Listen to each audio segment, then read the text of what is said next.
What makes a character tough? Is it their sheer size or strength? Is it the proportions of their muscles? Is it their stern expression or their great personality? And by great, I mean great! In this video, I am seeking to answer these questions and to create the strongest, toughest character ever conceived. So I asked you on Twitter, who is the strongest character ever created? Ooh, let's do a mood board again. That was fun. Hercules, first cab off the rank. Good start. Ripley from Aliens.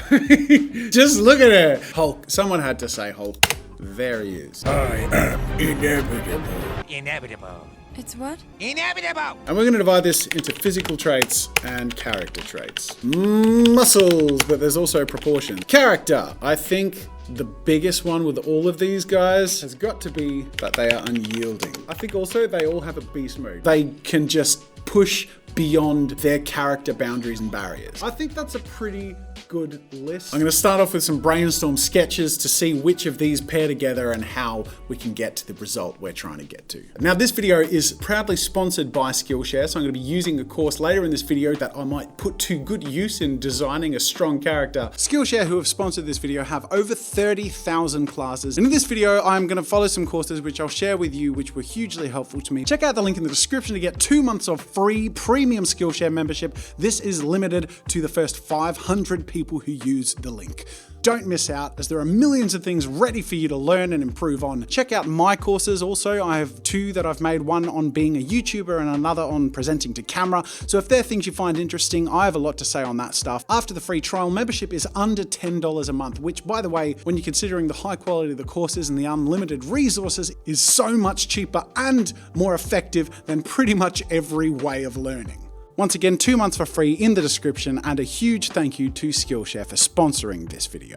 So I started out just by drawing some faces and played with features that might convey strength or toughness. Thick jaws and eyebrows, sharp silhouettes, mean expressions, all that stuff. Just getting into the mood, really. And then I started playing around with full body proportions. This is where the obvious strong characters like the Hulk look most tough, of course, but I wanted to experiment with different ratios. The proportions of the upper body compared to the lower body, the upper arms compared to the lower arms, the head to the whole body, and even the hands in relation to the arms or the biceps. I wanted to try a whole bunch of things out and see what visually felt most strong. Then I started to stray from that conventional approach, leaning less on anatomy and musculature and more on things like clothing and character. If, for example, our incredibly strong character had normal physical proportions, what outfits and silhouettes would then complement that aesthetic of power or strength? Then I decided to try something a bit more extreme, because while I was drawing all this stuff, I was thinking for hours and hours about what makes us feel like a character is tough. I decided to go in the opposite direction and see how tough and strong I could make a little girl seem. I mean, surely, if I could come up with a way to make you truly believe that a preteen girl would beat the Hulk in a fight, then that packs more intensity into a character than if I simply make a character called the Hulkier Hulk, who's basically the Hulk, but bigger and with more muscles. And let's address the elephant in the room, of course. When most people saw the thumbnail and title of this video, they would have assumed that that's the direction I would go in, and I just think that's because of the cliches that the industry has. When we think of a strong or tough character, most people default to the Hulk, or characters like that. It got me thinking, why does it have to be a choice between the two? I mean, I felt pulled in 2 directions here. Either go against the grain and invent a character who looks easy to underestimate but is hiding incredible strength, which, by the way, can feel incredibly tough, like think Hit Girl from the Kick-Ass series. Or, of course, I could make a physically powerful and muscular, viscerally intense design, which is effective but predictable. In my explorations, I really felt like it was a choice between one or the other, but I prefer the idea of having my cake and eating it too. So I took on the challenge to see if I could effectively and believably do both. And so my journey went on a more wildly different path than I ever expected. Because you see, I was planning on following a bunch of Skillshare courses on drawing muscles and anatomy to do this more effectively, but my attention was instead directed towards story writing. I realised that in the same way that context and contrast emphasise cuteness the last time I did a video like this, that story really is the thing that can emphasise strength. And if I was going to create a character that really feels like a strong, tough character, I was going to have to come up with a bloody good story. This is an area I certainly feel like I could stand to improve a lot in. So I followed a bunch of great courses on story writing. Now, 2 courses I found incredibly helpful were Daniel Jose Older's class on Storytelling 101, Character Conflict, Context and Craft, which is a brilliant primer on story writing that gave me a lot of confidence. And I loved Sabah Tahir's class, Writing Authentic Fiction, How to Build a Believable Character. Sabah's class shared some really helpful exercises that you can use to really get to know your character in depth. So I wrote my own story as I followed these classes, slowly shaping my own character until I felt ready to tackle it from the top, but it took a long time. I mean, I went into this expecting to draw a bunch of tough-looking beastie characters and settling on one that looks the strongest. Instead, I spent 2 days writing stories and developing a character history. And so, without any further ado, I'm going to read to you the story of the character I wrote and share that story through those illustrations. I'm going to do my best to immerse you in the story with music and sound, and I'm even going to attempt a storyteller voiceover. If you would be kindly willing to suspend your disbelief and immerse yourself, I'm really hoping to sell you on the strength of this character. Essentists are a rare mutation of humans that can connect to the essence of life and universal forces, and who practice the craft of shaping and affecting them. More commonly, this is used to affect the will or abilities of other humans or animals, making them stronger or weaker, quicker or slower, more ferocious or more docile. In rare cases, some essentists have been known to manipulate time, space, or the elements, even reality itself.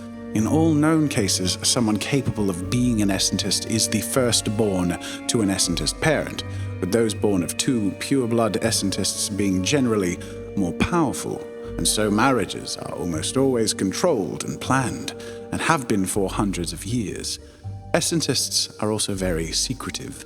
As there are so few of them, they are often killed when discovered by their jealous and ungifted human counterparts.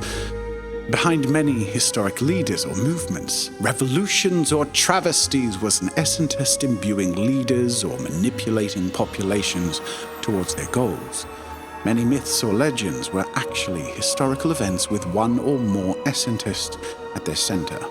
From the Roman and Greek gods, all of which were human essentists, to historical figures like Julius Caesar, Jesus, William Wallace, Joan of Arc, Alexander the Great, and so on.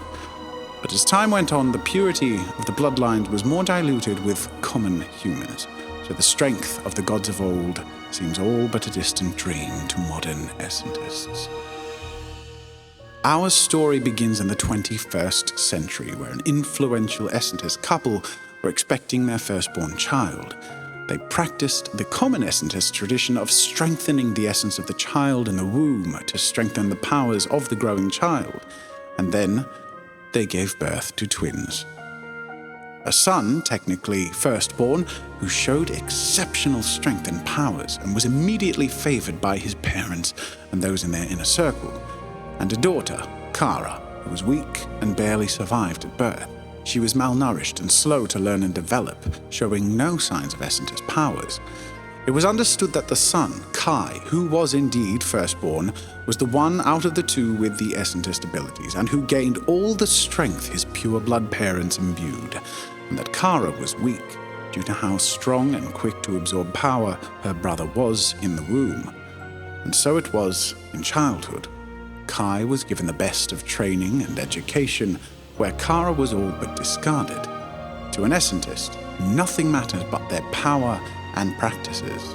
In fact, essentists rarely have more than one child, so Kara was told simply to be grateful to be alive, but refused to let her have anything to do with their traditions or the knowledge and powers they harbored. Kara, however, grew to be a curious child and was hopeful that one day she would be loved and approved of by her parents. Determined, despite her weakness and lack of any kind of essentist abilities, she snuck into her brother's lessons and watched in hiding through her childhood. She tried to practice under the covers at night, but she could never summon any powers or touch any essence she attempted to connect with. Meanwhile, her brother, Kai, grew selfish and vain. Born into wealth and destined for greatness, his strength, intelligence, talent, and power grew effortlessly, and so did his pride and greed. In his early teen years, Kai had so far shown himself to be exceptionally gifted and would, of course, need an appropriately powerful mentor to help continue his education. His parents introduced him to a mysterious old woman named Thea, who agreed to take over his training.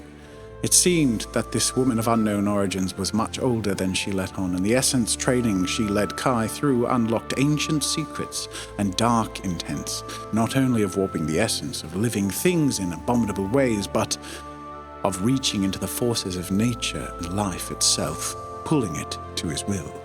By the age of 15, Kai was a formidable essentist, second only to his new mentor, where in a final test of his worthiness and power, Thea commanded Kai to kill his parents so as to absorb their powers into his own. Shocked and heartbroken at their son's betrayal, his parents tried to fight back, but they didn't stand a chance. Kara tried to stop the fight, but was thrown aside and pinned under a fallen banister as the fight raged on. In a frenzy, and using all of her strength and will, Kara tried to lift and release herself from the wreckage, but could not. She watched from a distance as her parents were being tortured, and at the height of her desperation, she somehow tapped into a fragment of her own essence. Instinctively, she pulled it outside of her body and gave it a physical form, a long-forgotten act known as essentification. An essentification takes the physical shape as the representation of the inner powers and will of the essentist who summons it, and so Kara's was thin, weak, and barely had strength to stand. But with their strength combined, she managed to free herself, but she was too late. Her parents died in front of her, and her brother absorbed their essence into his own, becoming even more powerful. Being cruel and hateful of his sister, Kai eagerly used his immense powers against her, controlling the essences of time and then space and then reality itself to trap his sister within this moment so that for eternity she would relive her parents' torture and death, and she would once again be trapped and forever unable to help. And so it was within this broken loop of time, fragmented from our reality, that Kara fought to find her essentification again and again, each time tearing it apart and bringing it back, trying to release herself, trying to fight, but always breaking apart and failing, never able to save her parents. With every attempt, her essentification came back and grew stronger, but the weight of the trap and the strength of the fight that raged always grew in kind. Kara remained trapped in this otherworldly plane of torturous existence, never able to give up and never able to succeed, but always tearing her essence to the very last fiber until the loop was doomed to begin again. 15 years later, back in our reality, an old man was inspecting an abandoned manor house in his research. He once called himself an essentist, but in truth he was now more of a scholar, studying history and older essences. He found himself drawn to a force he could sense but only describe as an anomaly. Alone in the ruins, he could feel he was close. Something strong was fighting, reaching into this reality, but it wasn't angry or malevolent. It was desperate, heartbroken, and incredibly powerful. Barely reaching out to connect with the essence, more led by curiosity than anything. That was all it took to connect the two realities and tear the barrier asunder. A colossal beast of unfathomable strength tore into our reality, screaming. Then it collapsed, and from out of its hand fell an unconscious 15-year-old girl. The old man, William, nursed the young girl back to health. He was immensely protective of her, having lost his own daughter to a cruel and powerful essentist who was known for killing and absorbing the powers of any essentist even remotely talented. Essentists were now all but extinct except for that dark essence master, who, as it turns out, was this little girl's brother, Kai. He had in the last 15 years created a throne for himself over humanity, reigning as the Greek gods of old, and always followed by an even more mysterious old woman. Kara took a very long time to physically recover, months more even to talk to the old man who rescued her, and who would over time help her regain some semblance of normalcy. But Kara will never fully recover from the otherworldly hell she endured for half of her living years, and she will never rest until she stops her brother, even if it takes every ounce of strength she has. And thanks to the reckless cruelty of her powerful brother, she is now stronger than he could ever have imagined.